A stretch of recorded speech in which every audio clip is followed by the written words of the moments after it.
treatment. You can do progressive muscle relaxation, deep breathing exercises. Those all help treat it. And then with cognitive behavioral therapy, you just become aware of your automatic thoughts and you can challenge them, like I kind of touched on before. You can challenge them and then be like, okay, that's not always true.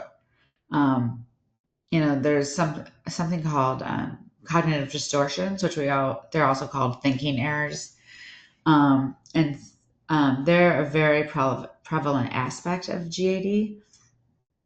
Some of them are all or none thinking, which is when you don't see the middle ground.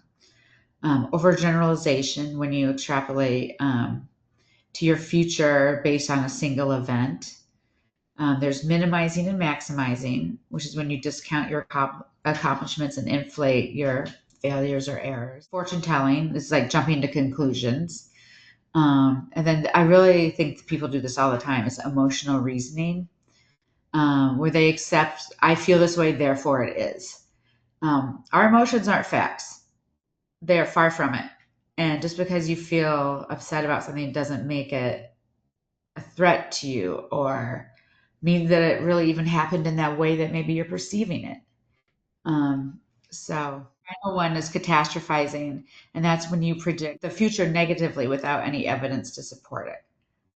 I feel like um, our, I guess, IT ridden, internet filled world is, to me anyway, I think an amplifier for anxiety. I feel like a lot of the symptoms and the things you're talking about, I have seen increase as we become increasingly connected online.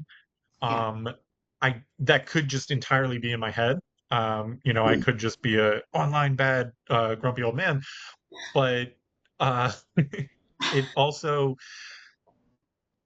I don't think I'm wrong. I don't feel I'm wrong. I have zero evidence of that. But it does seem like I see more people exhibiting these symptoms in the past, 20-ish years. Um, do you think, or is there any evidence to suggest that anxiety has been on the rise because of uh, Social media the or internet, basically? yeah. I don't know the answer to that. Um, I guess would be it probably is related to a certain extent. Um, and then especially like, with kids and adolescents with the bullying that like, so you're at school getting bullied, then you go home and you're getting bullied. You can't escape it. It's like 24 hours a day. Which would I'm sure make someone really anxious to go to school. Um, and I mean, there's just one example where it's, I think, very interwoven with the internet because, or, text messaging, people just, I mean, I've seen some of the text messages that people will send, their peers, and it's awful. It's really not very positive at all. And it's creating a huge amount of anxiety in these kids and adolescents.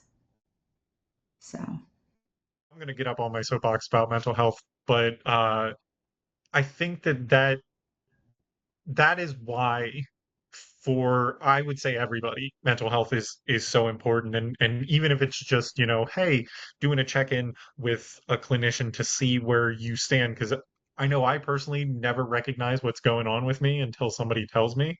And mhm. then I'm like, oh, this is what's going on, and I can start to take steps to improve it. Um, and I feel like a lot of us are like that. Maybe I'm alone on that, but I feel like a lot of us are like that. Yeah. But it's also, what you're talking about and the changes in people's lives that happen because of anxiety and the things that you can sort of get over because of treatment and just being better at coping with your anxiety. I think are just huge examples of how, okay, well, people always say, "Oh, I don't have the time for this," or "Oh, I don't have the money for this." But Right. if you're going, for me anyway, if you're going to therapy and therapy gets you to the point where you can be more social, where you want to be more active outside, well, that's solving multiple multiple issues for you Mhm. by addressing what I think for a lot of us is the root issue, and that is, okay, how is our brain processing the reality around us? You know, I don't know if that makes any sense. Maybe I'm like going way too far out there with it, but I for think it me, does. that's what I see. Yeah. And I mean, we touched on earlier talking about cultural differences with therapy. I mean, to a lot of people, I mean, there still is a big stigma attached to either taking medication or seeing a therapist. Um, whether it be, like say maybe in Japan or just some people just don't believe in mental health stuff. Maybe they went to a bad therapist before, or they just couldn't connect with the therapist. Not that they're necessarily bad, but they just didn't have good rapport, so they stopped going. And then they think, oh, see, it's a joke and it doesn't do anything. And I mean, there could be a lot of reasons for people thinking that. Um, but another way to challenge your irrational thoughts is to ask yourself, what would I say to a friend if they came to me and said, "Oh, I'm so worried about this," or I know this is going to happen." What would you say to them if they were having the same situation or the same thoughts? That's a really good way. A lot of times when I ask a client that, they're like, "I never thought." They're like, "I wouldn't say that. I wouldn't be like, you're a failure. You're this. You're that," which is all the stuff I say to myself. They're like, "I would never say that to my friend." I would try to lift them up and say, "Oh no, that's not true. Think of this time it wasn't true. Think of this time it wasn't true." So I think that's a really good tool to use as well. And there's grounding techniques. One of those is the 5 4 3 2 1 rule, which is you sit, say you're like in your office, and you very purposefully take in the environment and you do 5 things you can touch, 5 things you can see, 4 things you can touch, 3 things you can hear, 2 things. What am I missing? The other sense. It's your 5 senses, and you go down from to 5 to 1, and the final one is taste. So people are like, "How am I supposed to taste something in my office?" I'm like, "Just keep like Tic Tacs on you, or a piece of gum or something. At least it's not like a big deal. Like you have to run to the freezer and get some ice cream or something." Um, or an ice cube or anything like that. But it does work because it distracts you because you're focusing on something else for a while. So that's one way. Um, and then, yeah, I also talked about like if you ask yourself, what if this happens? How bad could it be? What's it more likely to be? And is going to matter in a month, day, or year. Most things that we worry about on a daily basis aren't really going to matter in a year. Some may. I mean, if you lose your job, that might matter, in a year, depending on how long it takes you to, maybe get another job, or, if someone, a loved one dies in a car accident, and then you're scared every day when the phone rings that like you're going to get another call saying something bad happened to someone. Um, that can be more long lasting. But for the like everyday things, like what if someone thought poorly of me at work because I had to ask a question? Like, in the end of the day, it doesn't really matter. You know, like it's not going to significantly impact your life, probably. Hi everyone, I'm Allie Bailey, and now a quick word from us. Howie Mandel here. Do you ever feel like you're just another ticket in a long line, especially when you're looking for help with something as personal as your own mental health? Lamco Wellness is bringing the human connection back to mental health care. It starts with a personalized intake process where they get to know you. They offer medication management that's actually managed, coordinating with you and your clinician to make sure you're both empowered and on the right track. It comes down to 3 things: personal connection, compassion, and absolute privacy. Stop being another number and head over to lamcowellness.com to take the first step. All right, everybody, now let's get back to the podcast. But I mean, sorry, I'm getting back up on the soapbox, but I feel like that is that is something where a lot of people who suffer from anxiety, even if it's on the more mild end, don't realize the impact that it has on, or that it can have on them in their work life and their social life and their personal relationships. Yeah. Because I, you know, let's say, you talked about the work scenario. Let's say it's a good question that they needed to know the answer for, but because they were anxious, they didn't ask the question, and now they're behind. Like, repeating those behaviors over time creates a mental persona, or an impression of, um, essentially being behind in areas where you could be ahead. I've seen, like, a lot of, not a lot of, but I have some family members and friends where it's very hard to talk to them frankly about things, because they'll they'll spiral for like a day or so and assume that you're attacking them, or trying to go after them, and they get really nasty for a little bit, and then afterwards they come back and they're like, I don't even know what happened. I'm sorry. Yeah, let's talk about this. Yeah. And I don't know. For me personally, I just see how something like anxiety, especially anxiety, because it seems like so many of us suffer from it on some level. Not necessarily the generalized anxiety disorder where, you're getting diagnosed, but on some level. Um, but it seems like something like that has such a profound impact on our life and our relationships that we don't necessarily see until it's gone. Yeah, I think that's true. I think that some people don't even recognize that they're anxious because it's been like that forever. They've always felt that way, since they can remember. And so, when finally they're not anxious, they're like, oh my gosh, I feel so much better. I feel so different. So I kind of want as so we talked about the therapy aspect of treatment. Um, Now, there's also medication that can be prescribed in certain cases. It depends on if someone's open to it, depends on how severe their anxiety is. But there's several types of medications that treat anxiety. So, antidepressants that also treat anxiety, like Prozac or Paxil, they're called SSRIs for selective serotonin reuptake inhibitors. It's kind of a mouthful. I just say SSRIs.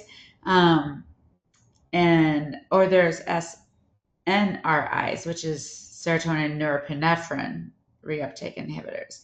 And those are like Effexor or Prestige. Those are just examples. There's tons of both, but so there's antidepressants and then there's anti-anxiety medications. And some are sedatives, like there's benzodiazepines, which is a class of that. And those tend to be sedatives. And then there's anxiety non-sedative medications such as like Buspar. So, with the SSRIs and the SNRIs, those you have to take every day. And it usually takes between 2 to 4 weeks to reach full therapeutic effect. But for them to be effective, you do have to take them on a daily basis. There are some side effects, typically like decreased libido, maybe nausea, maybe insomnia at first, but the lower dose they start at, if they start at the lowest dose and then just gradually increase it, those tend to go away. Um, and then there's benzodiazepines, which are sedative medications, and they're often used to manage more severe forms of anxiety. And those you just take like when you're feeling anxious. They don't have a long half life. So, like Xanax or Ativan would be, or Valium would be examples of those. And they usually prescribe them just to take as needed. Um, so have a big presentation, maybe you take your Ativan or something before so you can calm down and actually focus. But they do have people can become dependent on them, and then they'll need increasing doses to get the same effect, which is not a good thing. So they usually tend to be a little bit more short-term treatment. And then like Buspar, is it's a non-sedative one, and it's not sedative, and it has less potential to be addictive then. So and it takes again like 3 or 4 weeks to be effective. It's like you also have to take that every day. So there's kind of three different classes, and then but medication combined with therapy has been shown to be the most effective treatment. and it's which is 50%. So when you want to say, is that effective or is that not effective? That's what the research has shown. And um, Antidepressants are like the most effective in the treatment of choice for psychiatrists. Um, and if you stop taking your antidepressants, usually there's a relapse rate after about 6 months when you start to feel anxious again. So, but like antidepressants, you can take long term, you can take, for the rest of your life, and it's not hurting anything. So, yeah, they're safer generally than the other ones. The effectiveness of treatment, like you mentioned, between therapy and medication is the best route. But I know we have not touched on this topic or subject yet about cold therapy treatment. Is that a such thing in the anxiety world where I've heard where like you take cold showers or cold plunges, it helps a lot with anxiety. I don't know if you know anything about that. I'm not familiar with that, Okay. but it'd be worth a try. I mean, it's not going to hurt. It would only be helpful. Um, so, like I mentioned, the role of anxiety is help us stay alert, make us aware of risks, and motivate us. So, because if not, the impact on our daily life is just withdrawing from other people, avoiding activities, struggle to concentrate or control your thoughts. And so those, can really impact many different life areas. So um, that's the negative impact. Um, so I had a client named Lucy, and she had a history of panic attacks when she became anxious, and she'd get the physical symptoms, the cognitive symptoms, and she would get like increased heart rate and feel dizzy and sweat. And she was always embarrassed because she's like, start sweating so much. She's like, it's just so embarrassing. Um, and she just couldn't stop thinking of like what ifs. Like, what if this is a heart attack? What if everyone's laughing at me? What if this goes on for another 20 minutes or instead of like 5 and so we would talk about contradicting evidence for her why she was panicking. So like, she'd be like, I'm having a heart attack. And I'd be like, well, why do you think you're having a heart attack? Um, what, like, I mean, are you having trouble breathing? Like trouble, not just shallow breathing. And we go through alternatives, but she had a really hard time accepting any of the alternatives. So she continued to have um, fairly frequent panic attacks for a while. Um, and once we did some exposure therapy when we went out, and she was scared, um, she was scared to walk home from work like after dark, like in the winter months when it gets dark at like 4. Which a lot of people feel unsafe in the dark because sometimes shady stuff happens or maybe more crime happens in those hours when it's dark. But most likely, at 5, she was probably relatively safe walking home. If she didn't live in like a bad neighborhood or anything. And you know, she carried like a pepper spray thing on her keychain and all that stuff. So, I walked home with her a couple times, just like, to right in front of her house. And I'm like, see, it doesn't have to be so scary.